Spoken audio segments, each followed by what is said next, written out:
section 5, where it kind of acknowledged that there would be some sort of analysis along that. Sorry, it's on page for if you're looking at the PDF, it starts on page 38 of the PDF, which is in the materials that we sent to all of you.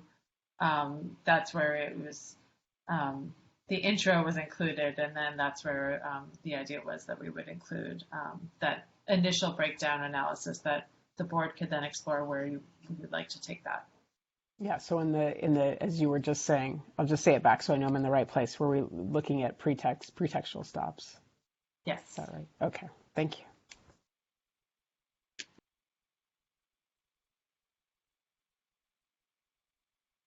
Okay, so shall we move on to the policy section? So we have in the policy focused data analysis 4 topics that all were topics on which we heard at earlier board meetings. One on let me just read these off. Transgender disparities, follow-up disability analysis, consent searches, and then known supervision stops and searches. And these, each one to some degree is new. I mean, we looked at these things to some level in past reports, but these are deeper dives, and it looks like the staff have laid out literature that they're going to review and then analysis that they're going to do as well with the data. So perhaps it's good for us to give feedback early on.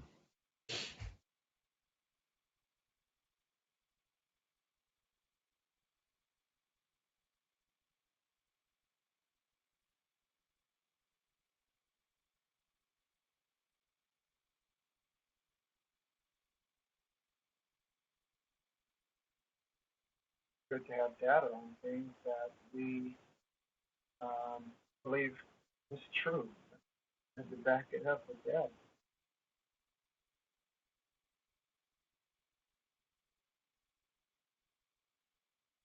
Brian, was that you? Could you say that one more time?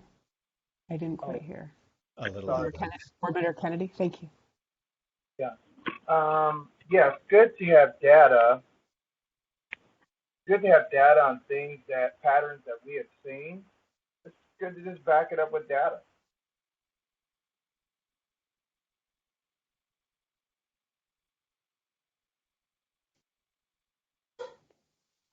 Okay.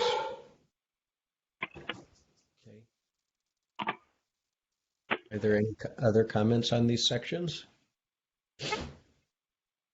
I'll I guess a question from me. Sorry, Steve. Go for it.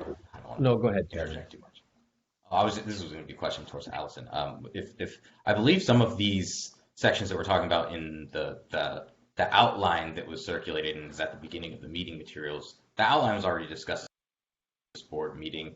There's a lot of content after the outline that actually that Cress has been working on that already touches on some of these sections. I don't know if rather than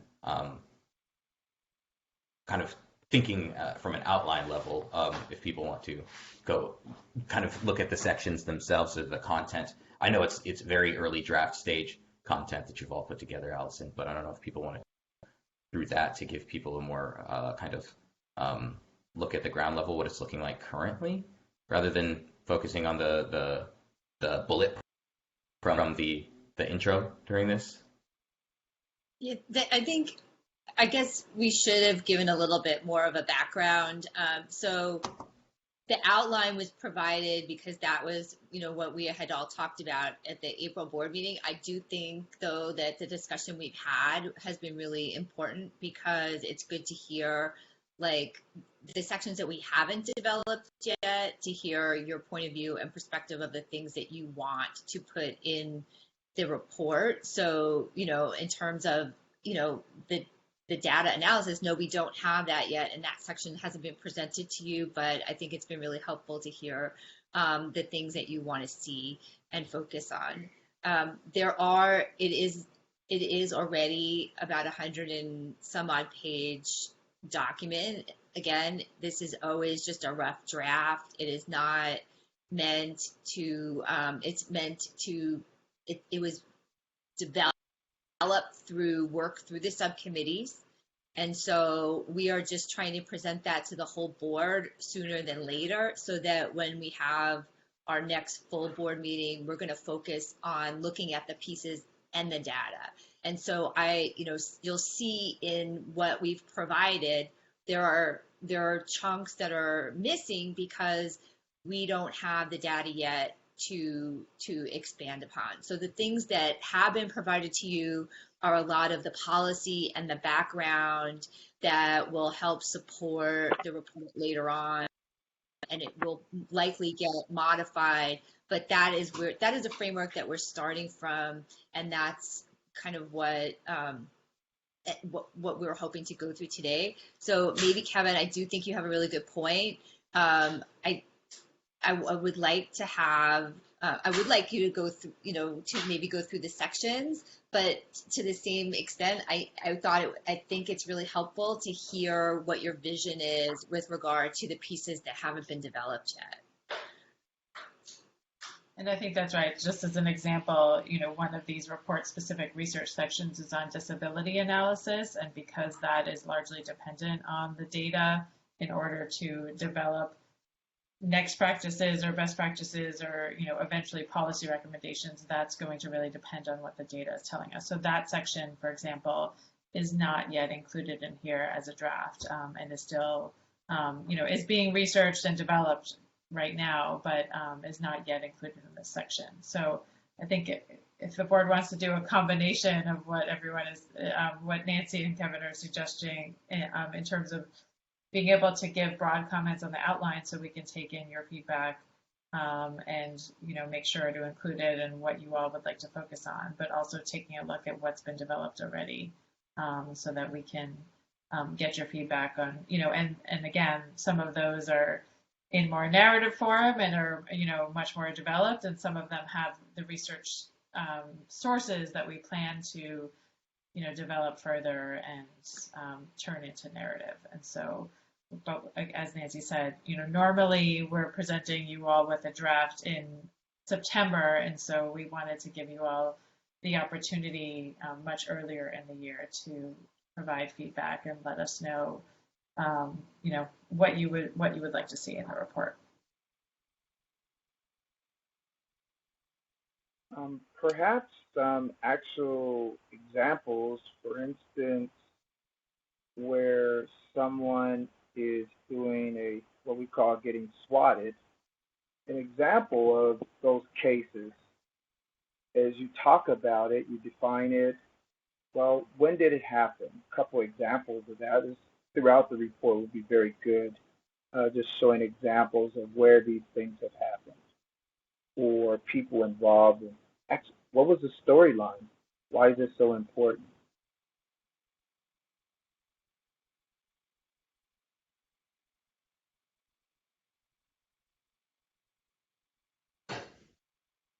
I guess I have one specific comment that I wanted to ask as well, which contains or pertains to the section on probation, parole, and known supervision searches. It seems to me that some of the topics we're looking into are interacting with proposed changes to regulations and additional fields that might be added to the cards or to the data collection effort.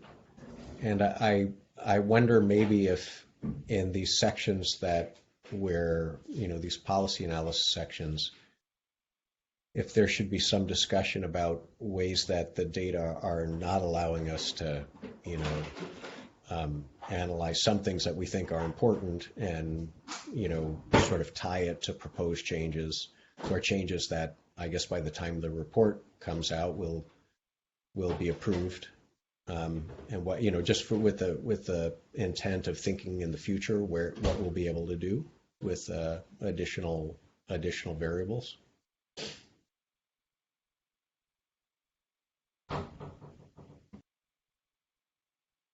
But to honor Kevin's request, do we have questions of maybe comments about specific content or studies or things that we think should be added to be reviewed? Sure, I guess I'll go. Are we moving to within that section now? Like, I have a question about the consent search piece. So, I guess I'm curious as to whether we're going to get to a place where we can make a strong recommendation as it relates to consent searches. I love the section here, and one thing I was surprised about with regard to the advisement that someone does not have to consent to a search did not really reduce the amount of people who actually did consent. If I'm reading this correctly, there was no study done with regards to an advisement that was in writing. And so I don't know if that would make a difference or not to have someone actually signed a written consent. It'd be great to have that information. And then, are we going to come out and make any sort of recommendation with regards to consent searches should not be allowed, or we should make a recommendation they should not be used because they are so discriminatory? And I think it was the New Haven police station. I can't recall. Was it New Haven? Is that one that's in there that doesn't allow consent searches? When they were doing consent searches, the yield was about 7%. And then when they banned them, they're getting more searches, more materials from search as opposed to when they were doing consent search, if that makes sense. So getting into the reality of the effectiveness of consent searches aren't really there, except for more of a tool that is seen by the community as harassment against Black and brown people. So just trying to dig into that a little more, maybe getting some information with regards to if there has been any sort of study that shows the effectiveness of a written consent with regards to making them less likely to occur. And then do we make any sort of policy recommendation around consent? I think our language is stronger when it comes to asking about people's condition if they're on probation or parole, but I feel like the consent piece is a little bit weaker. So those are my thoughts there.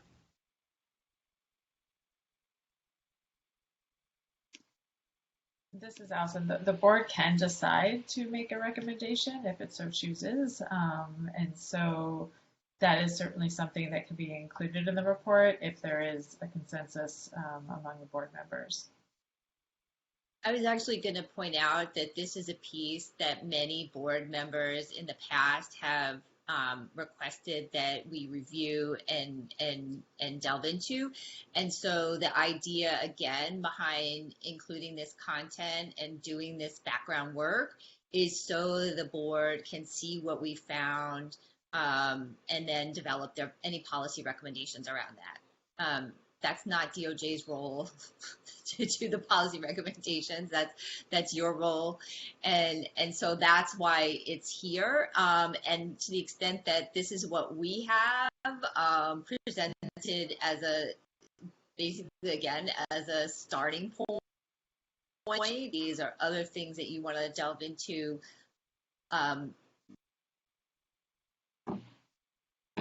Topics are going to be discussed again more fully during the subcommittee meetings. But this is our opportunity to get the entire board's, agreement and thoughts on what is being done at this initial stage. And just to say, everything in here has been developed because of a subcommittee meeting or the full board has asked this particular content to be developed. Yeah, and so along those lines, I might be jumping ahead here, but I think at the end of the report or at the top of the report, we need to have a separate a separate section. We've done this in years past, a separate section that is very clear policy recommendations to the legislature that signals to the legislature what we think should be happening. And it would be great if DOJ could help us in our next round of subcommittee meetings, identify what those recommendations are going into the next board meetings so that we can have a chance to discuss them and review them, come to consensus on them, and get them into the draft that we're going to see in the early fall.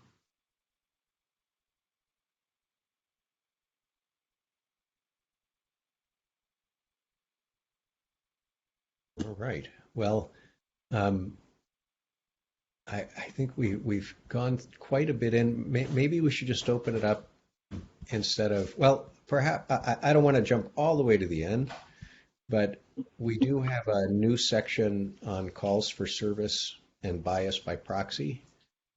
I'm sorry, this is Brendan again. Before we leave the consent piece, can I just ask a question to DOJ staff?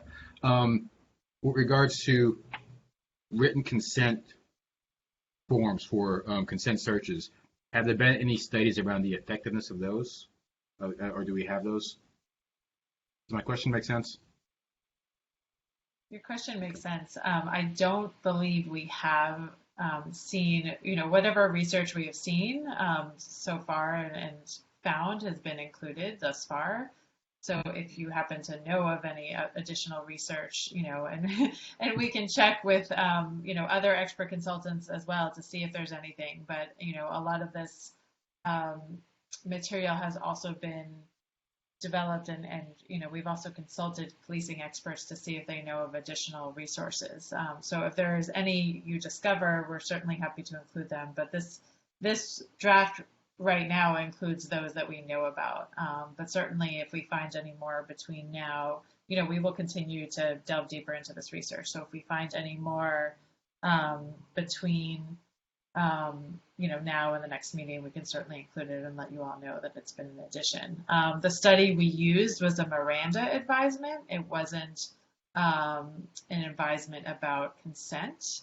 And so that's slightly different in terms of the study that was presented, so far in the report. I can't remember offhand where they are, but I do think there are some smaller municipalities, maybe in New Jersey or somewhere on the East Coast, that have tried having some kind of written, like a small card that a driver would review.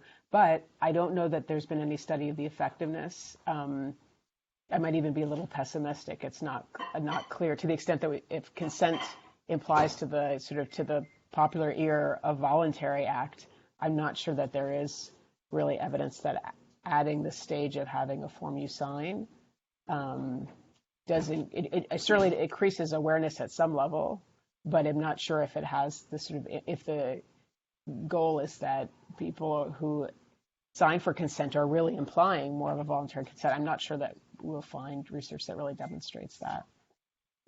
But I do think there are some smaller municipalities that have tried something along the line of what Board Member Woods was suggesting, having a written form or a more formal process where an officer might not just say, you don't mind if I look in your car, do you, but says something more along the lines of a Miranda warning for a consent search.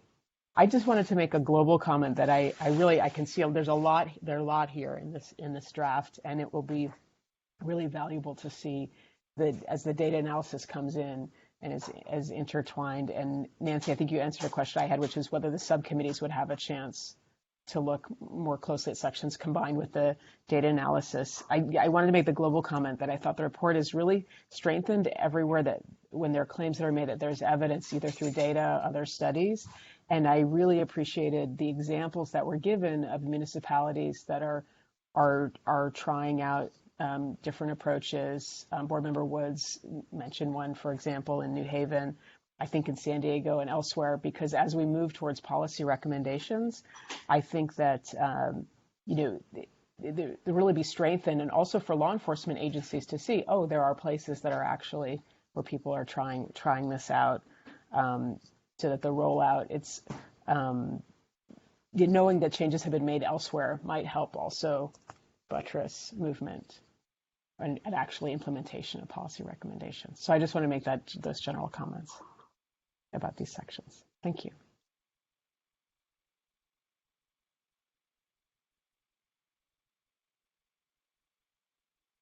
Okay, so are there any other comments about this section, or do we want to just open it up report wide, or do we want to?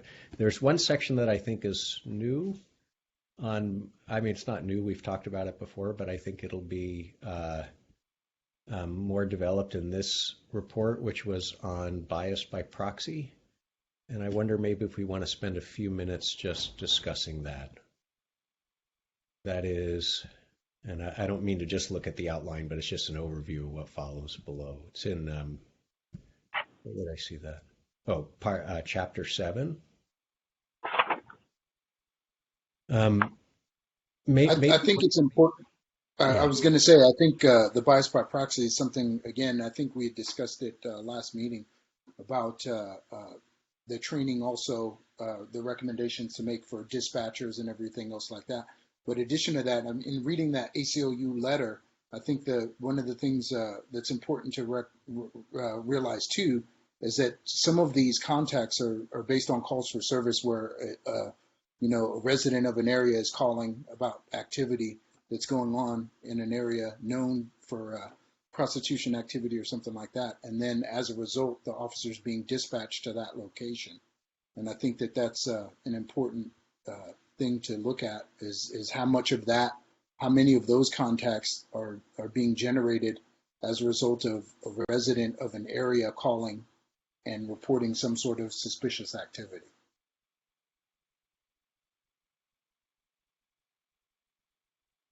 And people getting mad in the store at someone and just swatting the person just because they can.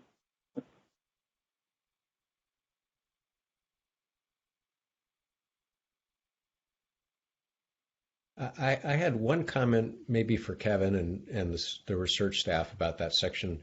It seems like it would be maybe sensible, I don't know, maybe not, but to apply the same analysis to stops that are that are being directed by a call for service in terms of hit rates, what happens, discovery rates, things like that, to try to see, to just do that kind of head-to-head comparison between officer or deputy initiated and things that are happening as a result of a call for service.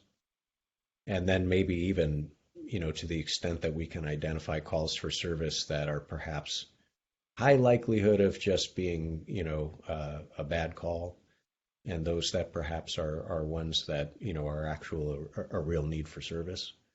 And I don't know if we can do that with the RIPA data, but that might be. Yeah, I mean there's an indicator variable. Was this stop made in response to a call for service? Yes, no. That we can break the data down by, and so we could, for any analyses of interest, we could do things like run an analysis of search rates and discovery rates for calls that were what we call officer initiated, calls that were not a call for service, and then run those same analyses and look at them for calls for service. If memory serves, we may have done something like that in the I always get the years wrong. 2020 report, is that the first report that looked at the 2018 data? I think it was. The 2020 report, to a lesser degree, not a ton of analyses were repeated that way. So there's the potential to do that. For any analyses, so you mentioned search and discovery rates, we could do that for that type of analysis. There's also this issue of reason why people who are requesting police presence are calling. That's a little bit more difficult to parse out because we just have was this stop in response to a call for service? Yes, no. We don't know why the person called. We don't know what proportion of the time when callers made a call for service there was no police response or police did respond and they didn't actually make a stop of an individual because no one was at the scene, etc. So some of those types of questions are a little bit more difficult to speak to using the RIPA data, but your first idea there about repeating some of the analyses that we do, maybe looking at the full data set, we can certainly do kind of an approach of contrasting officer-initiated stops and outcomes of those stops, and then looking at the call for service stops as well. What's helpful is reading how dispatchers are being trained and how dispatchers and officers can be connected all the way to the call so that they can make a more accurate assessment of, is this somebody who is really seeing a need here and a first responder needs to be there, or is this a bogus call? really good information to have. Thanks for putting it in.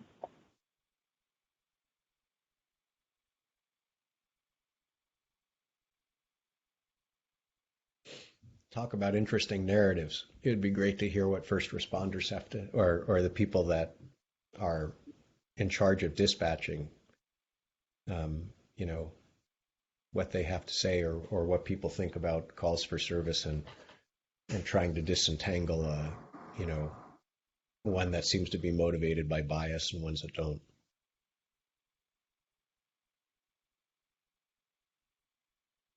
Okay, so do we have any other comments about the outline or the report that from board members? I know we've been going a while.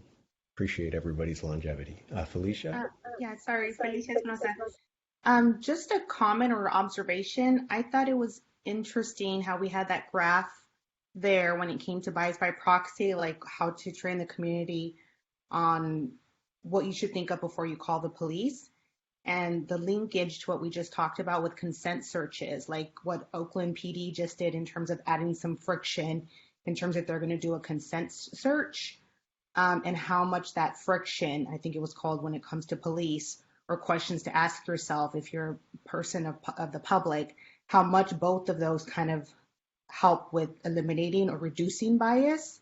I don't know if it was possible to make the link a little bit more clear, but there is a connection there, right? And that's another way to be able to eliminate how we're being stopped. You know, Black and brown communities being stopped, being searched without finding anything. But there is a connection that I saw, but just an observation.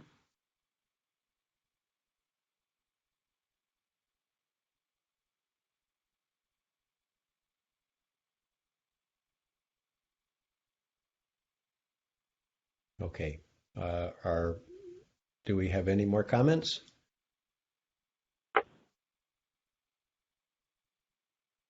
Okay, perhaps I think we might have tired everybody out. So we can move on. If everyone's okay, perhaps we can move on to the next our next agenda item, which is public comment. So you know, we invite members of the public to provide feedback and information to the board.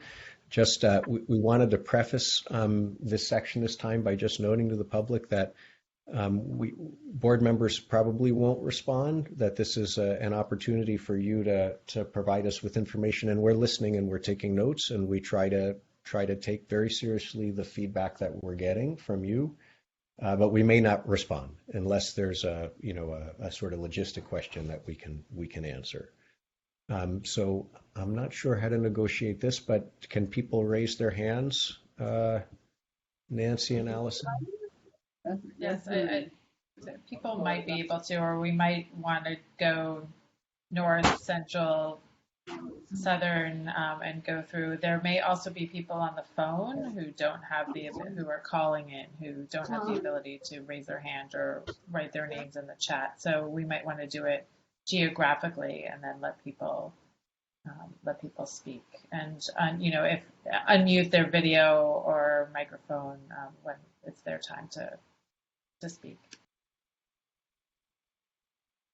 All right, so why don't we start with Southern California and Mr. Hilton. I see your video's on. Yes, and I thank you for calling on me.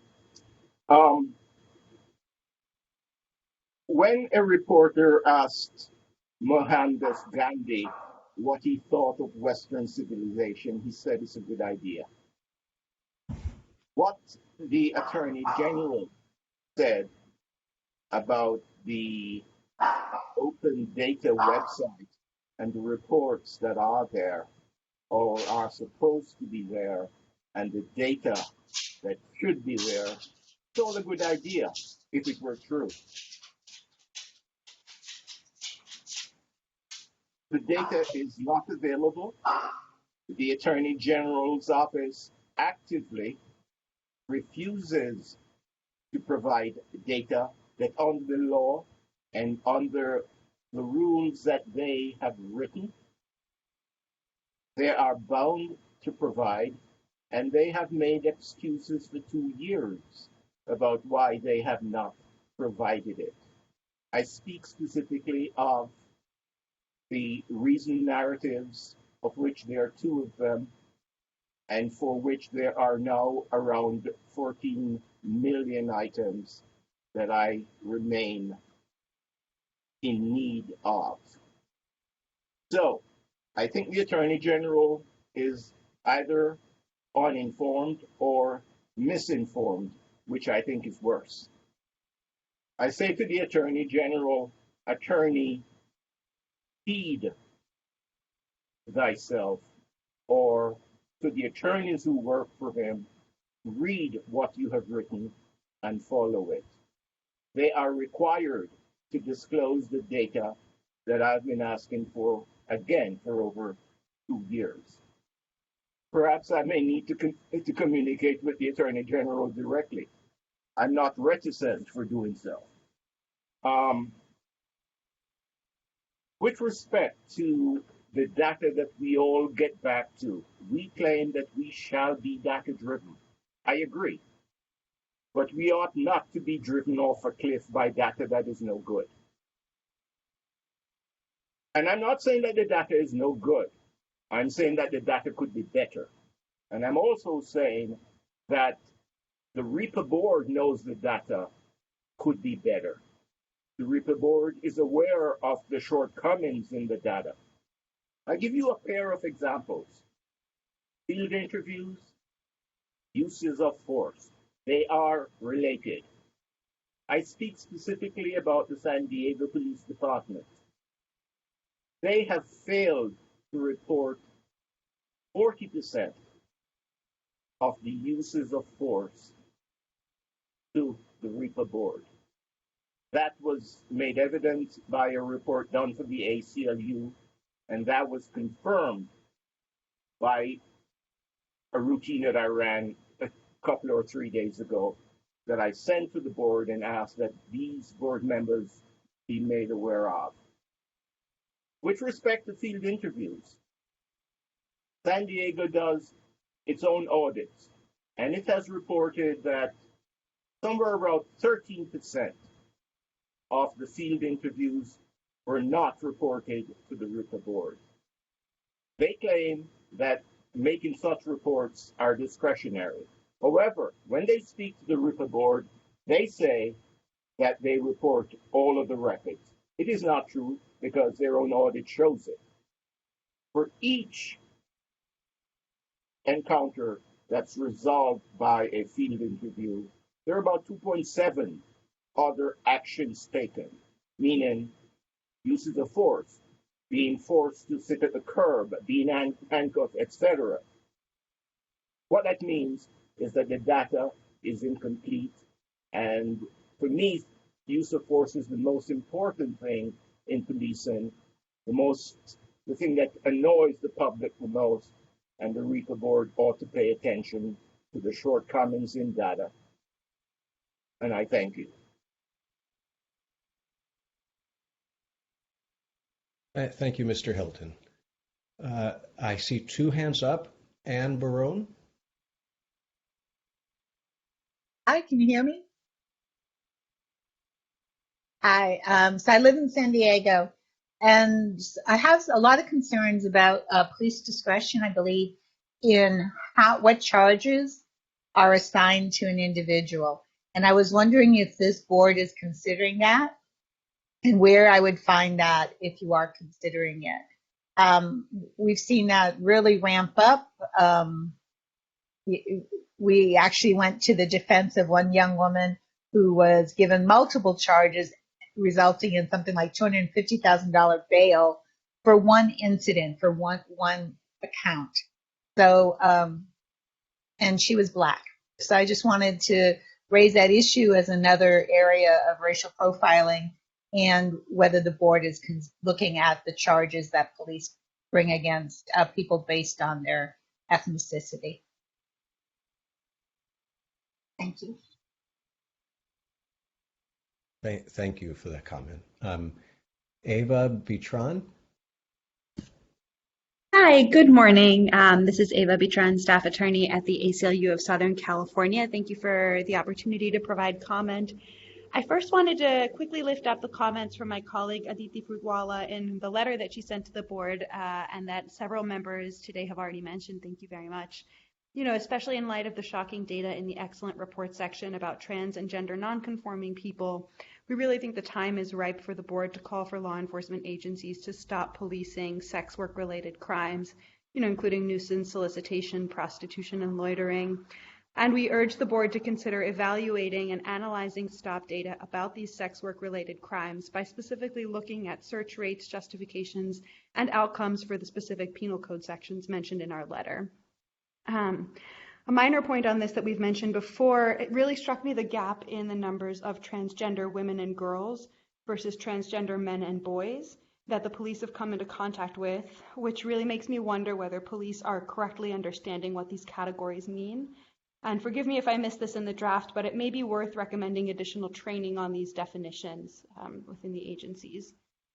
Thank you as well for the detailed sections on consent searches and parole and probation stops. It's really great to see these detailed policy analyses and the examples, and we really are eager for recommendations in the report.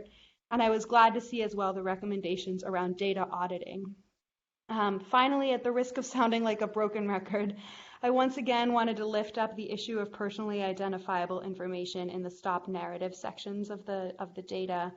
It just cannot be that law enforcement agencies' sloppy record keeping or their failure to ensure that sensitive data doesn't make it into the narratives will ultimately work as a tool to stop disclosure of these narrative fields altogether, as has been our experience after filing a PRA for this data. And we just want to continue to offer ourselves as a resource for how to scrub the data from the records or to think about how to incentivize agencies for making sure that this data comes through clean, but we know non-disclosure is certainly not the solution. So thank you very much for your time and really looking forward to the next draft of the report. Okay, thank you very much, Ava. Any more from Southern California? How about we move to Central California? I have a comment from Southern California as well. Sure. Sorry, I didn't mean to interrupt you. My name is Natoya Thomas. I'm a resident and employee of Riverside County. Starting next week, I will be employing an initiative to work on our justice system change initiative. This is my first time on board and listening on today. I did appreciate all of the information shared. It was very useful. I have a question. Will you guys always post the reports that you're going over, all of the data, everything that you're addressing on your agenda? Will it always be on the website, the board, always disclosed? So that I can make sure that I continue to attend in the future? Yes, everything is posted in advance of the meetings, as well as Nancy and Allison, is it possible to get on an email list to be notified of meetings? Yes. We have at least, 3,000 people on an email list that we notify on our listserv. If you're not on it already, Ms. Thomas, the email address that I mentioned earlier, ab953 at doj.ca.gov, is the email address. You can ask us, anybody can ask us to be added to our listserv, and then you'll get all the meeting notices. And the materials will be posted to our website. We are in the process of trying to make that website a little bit more user friendly, but it's there in the Attorney General's California Department of Justice website, and it has so many materials, it'll make your head spin because it has all of our regulatory process materials, all of the materials from every board meeting, all of the videos of the board meetings, meeting minutes, anything that anybody would want. Hopefully, if you can't find it there, then you can always contact us, and we can refer you to any of those records. That sounds great. That's perfect. Thank you. I appreciate that. And thank you for coming to the meeting today. My pleasure. Okay, how about Central California?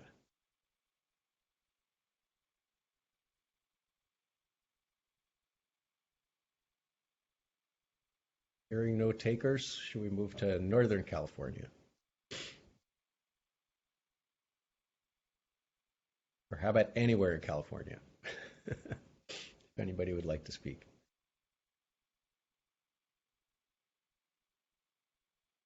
Okay, so I think we've covered public comment then. Maybe just give it another 10 seconds. All right. Why don't we move to our next agenda item, which is discussion of next steps. And do we have any action items from today? Sounds like we're a little preliminary for next steps and action items. Perhaps we'll have more to recommend and to chew over in the August meeting. But that was just my impression of the day. But let's open it up to everyone and just try to solicit feedback.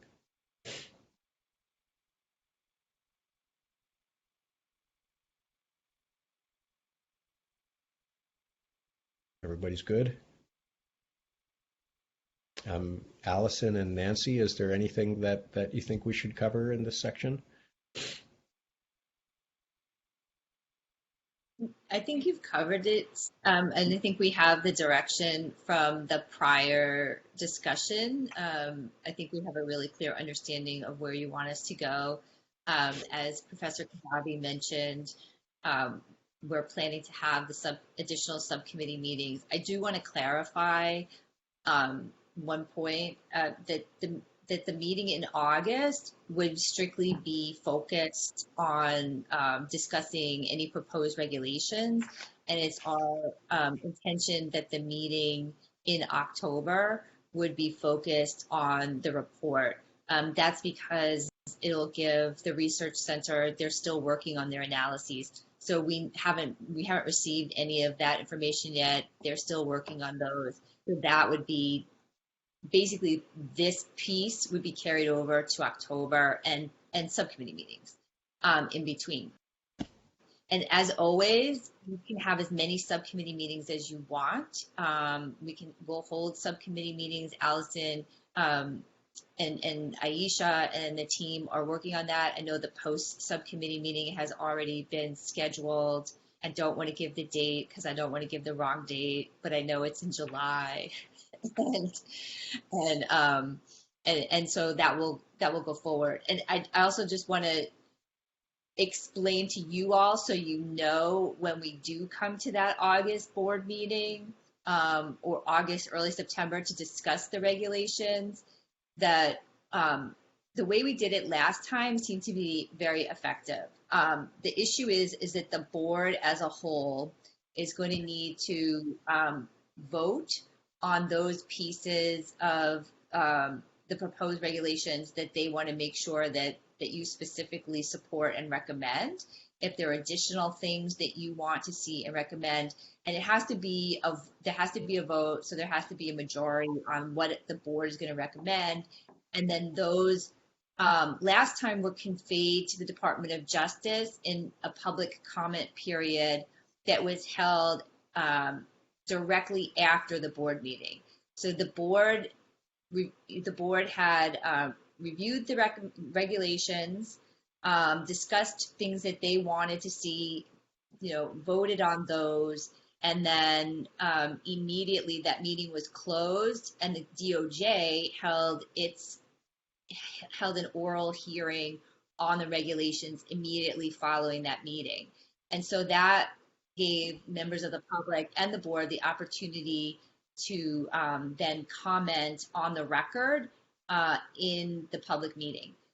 So at the time it was Chief Medrano. He came to that public comment period. He orally spoke what the recommendations were, and that's how it got incorporated into the record last time.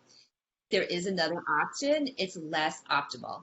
It would be you all vote at that meeting and then write a letter to us. Those are the recommendations you all want, and then they get put into the record that way. I only say it's less optimal because then you have to get that in within the public comment period, and then we would have to confer with the co-chairs to make sure everything is right. But it could be done in that way too. So, but right now it's our intent to have the DOJ regulations oral hearing directly after any board meeting. Mhm. So if that's not workable, let us know now. But that is our plan. And does anybody have any questions about that? Brendan looks like he has a question. I have a question, not about that, but maybe related to meetings. And I just dawned on me. Is there any consideration or thought being put into in-person meeting at some point in time? Yes. Because I know, sorry, go ahead. No, please. I know prior to I joined in the middle of COVID, so I wasn't privy to in-person meetings. I know prior to that there were in-person meetings. Yeah. So this has been sort of like, a blessing and a curse because, we don't have the ability to have the interaction, but at the same time, more members of the public from across the state have been able to come in and participate in the meeting while it's going on. But we do have for October, as if the governor's orders are lifted, because right now there's a prohibition on large group meetings indoors. We do have the Oakland State Building reserved if we are allowed to go back into in-person meeting. So that would be for the October meeting.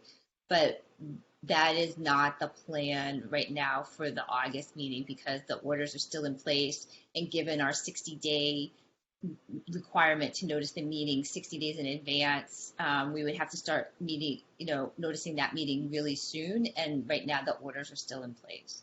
And I don't know if those are going to get lifted. Thank you. And so just to give everybody the full picture, so we will send a doodle poll for that August meeting for the regs to focus on that with a public hearing immediately following. And we will also likely be in touch with you all in the next few weeks to start scheduling the subcommittee meetings, which will also likely take place in August and September. There is a post-subcommittee meeting that was just scheduled. Notice has not been sent out to all of you yet. We just firmed up the date, but we will send that this week, but it will be on July 27th from 10 to 12 a.m. And that meeting will be to review the learning domain on principled policing that we have from POST as part of the academy course. So there'll be a post subcommittee meeting late July. There may be a second meeting to finish that review. There will be an August meeting to talk about regulations. There will be subcommittee meetings for all of the subcommittees this summer into fall. So likely August, September, and we will be in touch with all of you soon to work out dates for those. And then the next full board meeting is scheduled for October 20th at 10 a.m.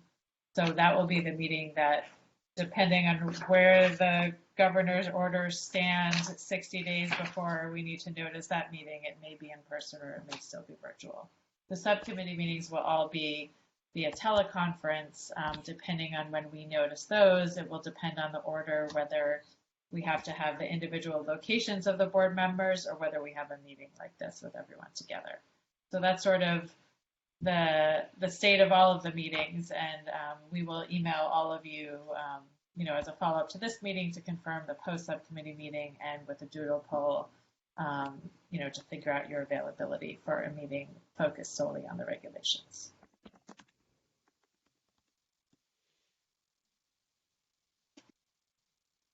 Great. Okay, so I think that's our last agenda item. So the only thing we have left to do, unless someone else has comment, is adjourn, which I believe we need a motion and a second for. We do not need a motion to adjourn. So if there are no further comments from everybody, you are free to join the meeting as the chair. Well, in that case, thank you everybody for coming, and thank you members of the public for attendance is always amazing at this and for sticking with us for so many hours. And I look forward to seeing the report this year and to our subcommittee work. So I guess with meeting adjourned, and everybody enjoy the rest of your day. Thank you, everybody. Thank you, everyone. Thank you. Thank you. Thank you. Thank you.